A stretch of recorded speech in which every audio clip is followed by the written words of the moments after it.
नमस्कार, मैं भूपेंद्र सिंह। आज हम बात करेंगे बच्चों को बोलने दो भाग एक।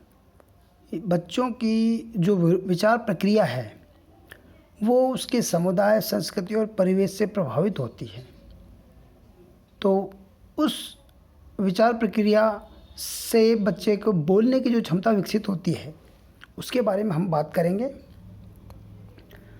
दरअसल प्रत्येक बच्चा जो अपनी स्वयं की विचार प्रक्रिया रखता है वो अपने समुदाय, संस्कृति, समाज, परिवेश या जिस स्थान या जगह से वो आता है वहाँ की उसके पास अपने परिवेश से या उस जगह की जुड़ी हुई लोक कथाएँ, लोकगीत, चुटकुले, कहानियाँ, कलाएँ, संदर्भ, प्रसंग सारे होते हैं।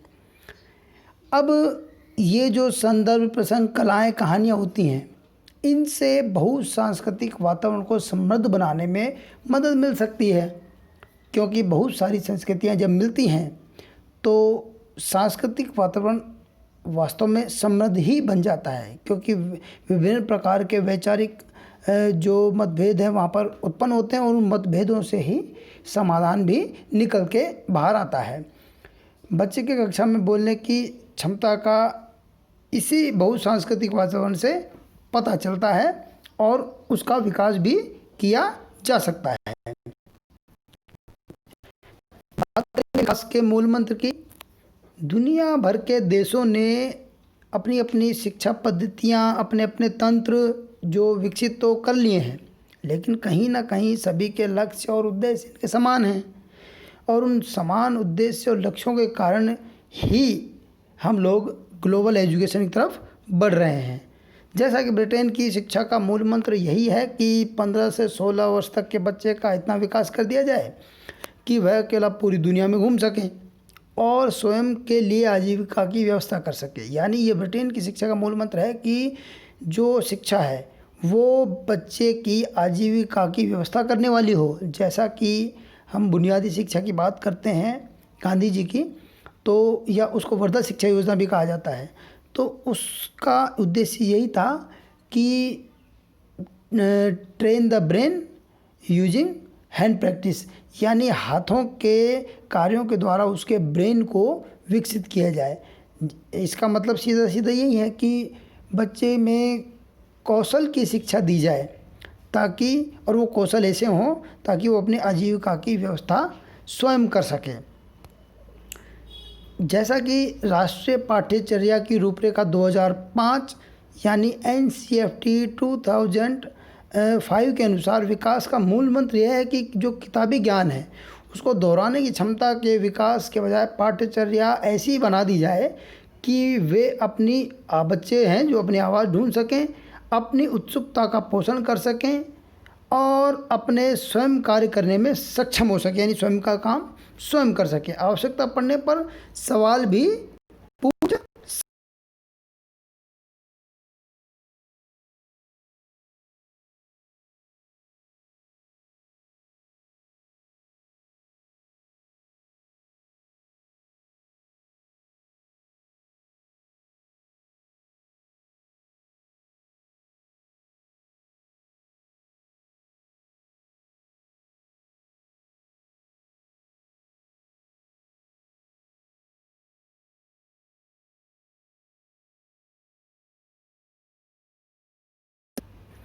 कहने का तात्पर्य है कि बच्चे का इतना विकास कर दिया जाए ताकि वो अपना सवाल स्वयं कर सके और अपनी बात को स्वयं पूछ सकने में सक्षम हो सके।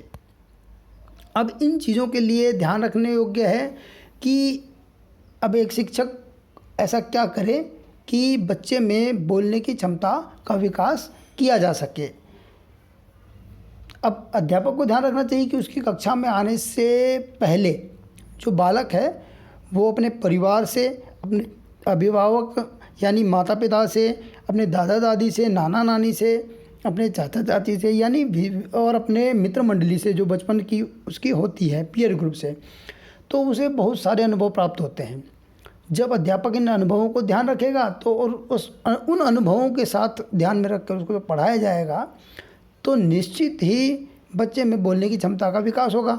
अब तथ्य यह है कि अधिकतर अभिभावक बालकों को लोगों के संपर्क में आने से ही रोकते टोकते रहते हैं। देखा होगा कि जब भी बच्चे खेलते हैं तो जो बड़े हैं परिवार के, वो बच्चों को क्या है कि दूसरों बच्चों के संपर्क में नहीं आने देते हैं। जब बच्चा दूसरे बच्चों के संपर्क में नहीं आएगा, दूसरे समाज के लोगों के संपर्क में नहीं आएगा, दूसरे परिवार के लोगों के संपर्क में नहीं आएगा, तो उसमें उस तरह का बहुसांस्कृतिक भाषा का विकास नहीं हो पाएगा। कक्षा में बच्चों के चुप्पी साधने को साधारण रूप में नहीं लिया जाना चाहिए। अक्सर देखा होगा कि कक्षा में कुछ बच्चे बोलते हैं, कुछ बच्चे चुप और गुमसुम बैठे रहते हैं। तो इस बात को एक शिक्षक के नाते तो बिल्कुल भी साधारण रूप में नहीं लिया जाना चाहिए। उसको बोलने के लिए, उसके समस्या के समाधान के लिए उसके पीछे जाना चाहिए कि उसको बोलने में कहाँ प्रॉब्लम आ रही है और क्यों नहीं बोल पा रहा है, वो कभी ना प्रश्न क्यों नहीं रख पा रहा है। शिक्षकों को इन दोनों स्थितियों से निपटने के लिए पहले अपने ज्ञान को व्यावहारिकता की प्रयोगशाला में परख कर ही किसी निर्णय पर पहुंचना चाहिए। यानी बिना कोई निर्णय लिए सीधा ही बच्चे को पे इस तरह का ठप्पा ना लगा दिया जाए कि बच्चे को कक्षा में कुछ नहीं आता या वो फला विषय में उसका ज्ञान शून्य है या ज्ञान नहीं है। अब बात करेंगे कि बच्चों के चुप रहने को कैसे समझा जा सकता है। दरअसल बच्चों में न पूछ पाने की प्रवृत्ति अचानक से उत्पन्न नहीं होती। इसके और भी कई कारण हो सकते हैं, तो यहाँ हम जानेंगे कि वो कारण क्या है। सबसे पहला है कि गलती होने का डर, दूसरा है पूछने और न पूछने का द्वंद्व, तीसरी समस्या है कि क्या मेरा प्रश्न सही होगा। ये बच्चों के दिमाग में आता है कि मैं यदि अपने गुरु या अध्यापक या शिक्षक से पूछूंगा या टीचर से पूछूंगा तो क्या मेरा प्रश्न सही होगा। एक और समस्या रहती है कि सभी हो रहा है। एक समस्या और है देखभाल बनाम निजता पर पाबंदी। तो हम चलिए अब हम एक एक को जानने का प्रयास करते हैं। पहला, गलती होने का डर। जैसा कि एक कहावत है, दूध का जला छाछ भी फूंक फूंक कर पीता है। यानी जो दूध से जल जाता है वो अपनी छाछ को भी फूंक फूंक कर पीता है। तो कहावत तो सुनी है।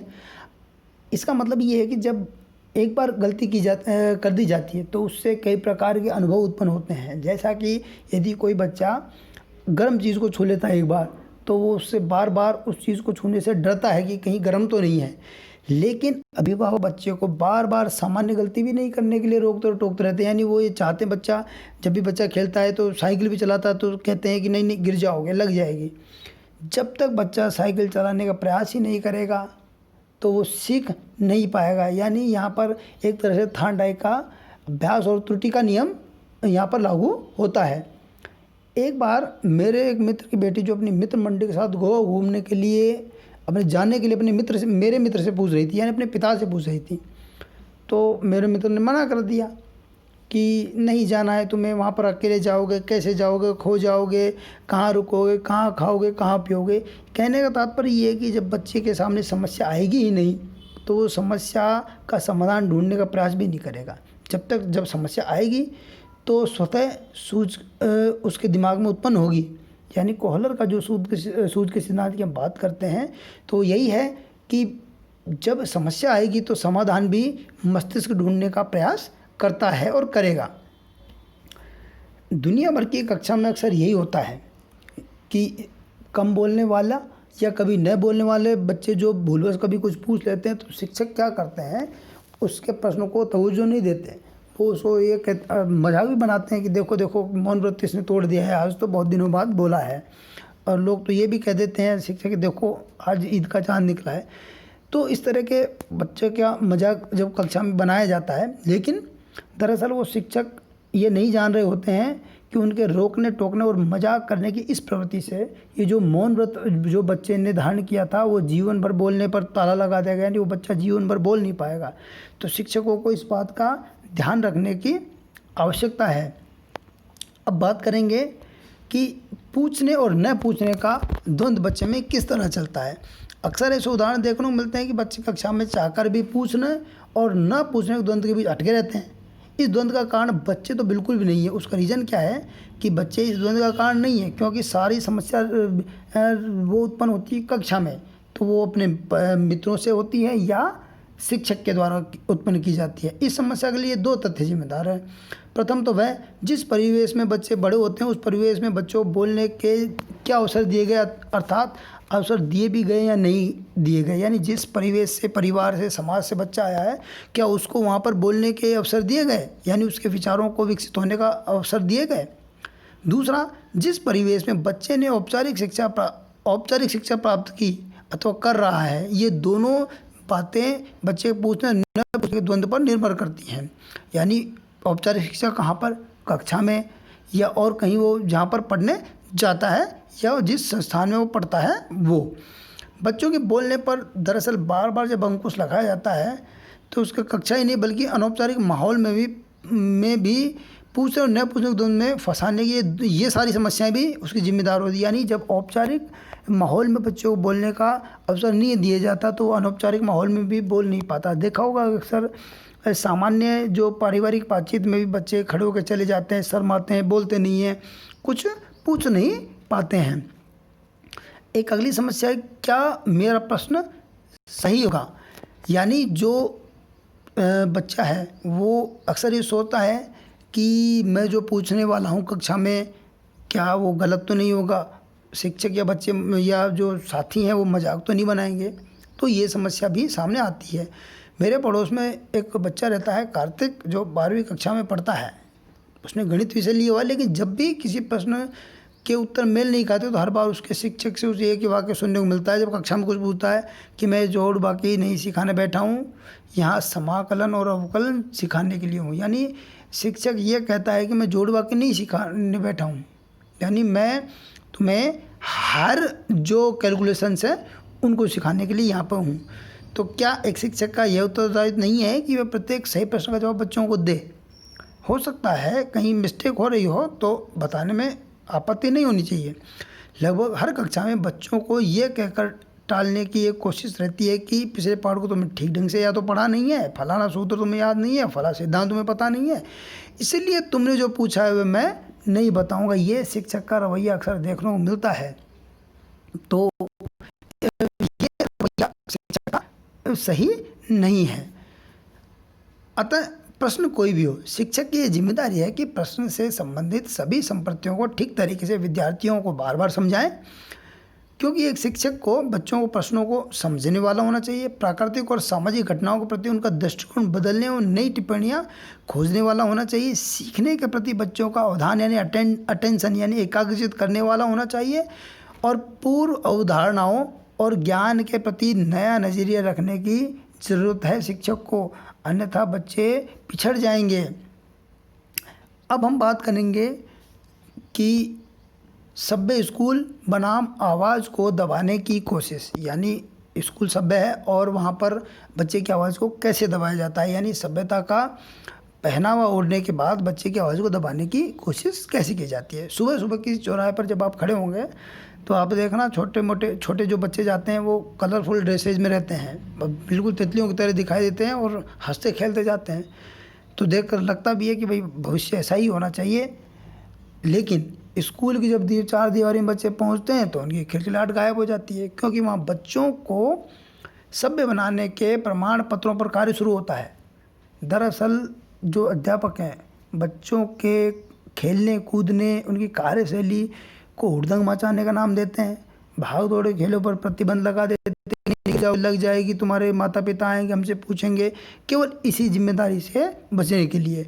खुलकर हंसने को उस बच्चों का बेहुदा व्यवहार कहकर पाबंदी लगा दी जाती है, नहीं तुम लोग तो सभ्य परिवार से हो और इस विद्यालय में ऐसा नहीं चलता है। तो इस तरह की समस्याएं जो देखने को मिलती हैं, तो दरअसल ये सभ्य स्कूल बनने का एक पहनावा है, बच्चों का आवाज़ दबाने की कोशिश करने का एक नया तरीका शिक्षकों का है और अपनी जिम्मेदारी से भागने का एक तरीका है।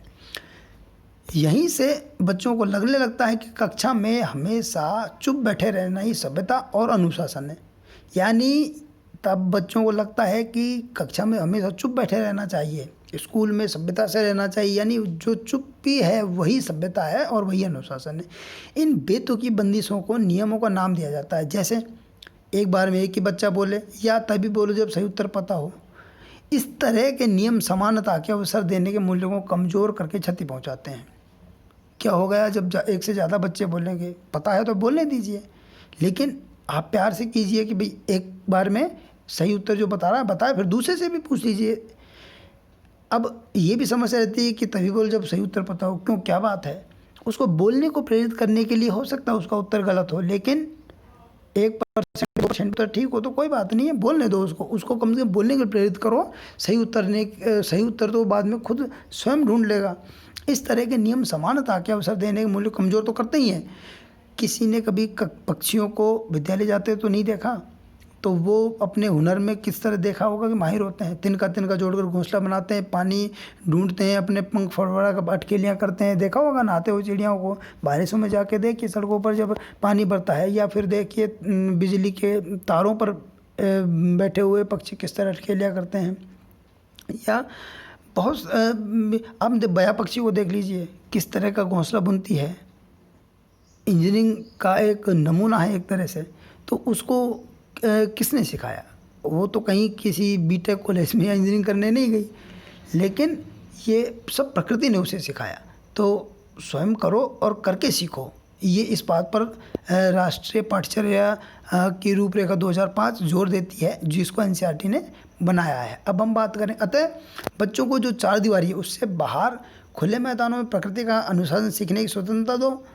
इससे क्या होगा कि खुले आसमान नीचे जब वो बच्चे अपनी आज़ादी में खेलेंगे कूदेंगे तो उनका विकास बहुत अच्छी तरह से होगा। अब हम बात करेंगे देखभाल बनाम निजता पर पाबंदी। राष्ट्रीय पाठ्यचर्या की रूपरेखा जो 2005 है उसके अनुसार शाला पूर्व शिक्षा यानी विद्यालय में आने से पहले की शिक्षा और देखभाल की यह मांग है कि छोटे छोटे बच्चों की उचित देखभाल हो, उनके सर्वांगीण विकास के लिए पर्याप्त अवसर और अनुभव दिए जाएं। दूसरा है सर्वांगीण विकास में शारीरिक, मानसिक, सामाजिक, भावनात्मक विकास और विद्यालय के लिए तैयारी भी शामिल है। यानी शारीरिक, मानसिक, सामाजिक विकास भी किया जाए, उसका भावनात्मक विकास भी किया जाए, और साथ में उसमें विद्यालय में जो पढ़ाई जाती है औपचारिक शिक्षा दी उसकी भी तैयारी शामिल है। लेकिन आजकल दोपहर के भोजन अवकाश के दौरान शिक्षक को कक्षा छोड़ने की मनाही होती है। ऐसा प्राइवेट जो स्कूल्स हैं उनमें देखने को मिलता है। बच्चे एक साथ बैठकर अपनी इच्छा से भोजन नहीं करते हैं। तो इससे क्या होगा कि जब सामाजिकता नहीं आएगी तो आपस में नहीं बैठेंगे तो खेलेंगे कूदे नहीं तो शारीरिक विकास नहीं होगा, मानसिक विकास नहीं होगा। और जब आपस में मिलेंगे ही नहीं, एक दूसरे का साथ खाना नहीं खाएंगे, एक दूसरे के साथ बातचीत अपनी शेयर नहीं करेंगे, विचारों को शेयर नहीं करेंगे, तो उनका भावनात्मक विकास नहीं हो पाएगा। जब बच्चे आपस में एक दूसरे से मिलते हैं तो उनमें मित्रता की भावना उत्पन्न होती है, उनमें और किसी संबंध बनाने की भावना उत्पन्न होती है। एक तरफ विद्यालय में अनुशासन और देखभाल के नाम पर औपचारिकता पूरी करने के साथ साथ निजता, सामाजिकता और समानता के अधिकार को छीना तो जा रहा है ही। दूसरी तरफ सरकारी कार्यक्रमों में दी जाने वाली सेवाओं में गुणवत्ता की दृष्टि से बहुत भिन्नता है और ज़्यादातर निम्न कोटि की हैं। सारी ये सरकारी सुविधाओं की मैं बात कर रहा हूँ जहाँ पर बहुत निम्न कोटि की दी जाती है। अधिकांश बच्चों को, विशेषकर गरीब और समाज के हाशिए पर रहने वाले बच्चों को प्रारंभिक देखभाल के दायरे में शामिल ही नहीं किया जाता और अक्सर उन्हें उनके ही हाल पर छोड़ दिया जाता है। ऐसा एनसीईआरटी 2005 कहता है कि उन बच्चों पर ध्यान नहीं दिया जाता जो बेचारे समाज के हाशिए पर रहते हैं, तो उनके लिए भी प्रयास करने की आवश्यकता है। अतः प्रारंभिक बाल्यावस्था शिक्षा एवं देखभाल की पाठ्यचर्या के ढांचे और शिक्षा शास्त्र को इस सर्वांगीण परिप्रेक्ष्य पर आधारित होने की आवश्यकता यानी ज़रूरत है, जिसमें विकास के विभिन्न क्षेत्रों में प्रत्येक स्तर पर, यानी जो विभिन्न क्षेत्र में विकास में प्रत्येक स्तर पर बच्चों के लक्षणों और अनुभव के अर्थों में उनके अधिगम की ज़रूरतों को ध्यान में रखा जाए। यानी उनके अनुभवों के आधार पर ही अधिगम कराया जाए, ताकि उनके अनुभवों से अधिगम उसकी हाथों के कौशल यानी उसको कार्य करने की क्षमता को बढ़ाए और बच्चे क्या है कि उनमें बोलने की क्षमता का विकास हो सके। अब इन चीज़ों के लिए समाधान क्या हो, तो समाधान के बारे में हम बात करेंगे बच्चों को बोलने दो भाग 2 में। नमस्कार।